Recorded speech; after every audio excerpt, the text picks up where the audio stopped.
আসসালামু আলাইকুম, welcome back to my mini blog.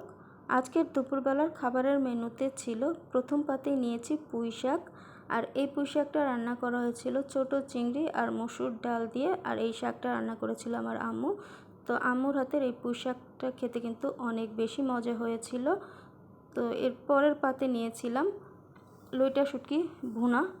তো এই লইটা শুটকি ভুনাটাও কিন্তু আমার আম্মুর হাতের রেসিপি।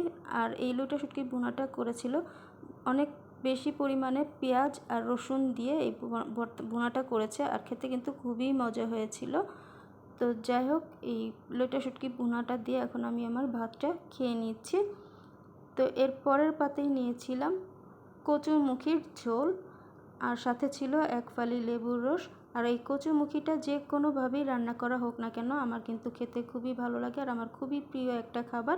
তো আলহামদুলিল্লাহ, প্রতিটা খাবারই কিন্তু অনেক বেশি মজা হয়েছিল আর প্রতিটা খাবারই কিন্তু আমার খুবই প্রিয়।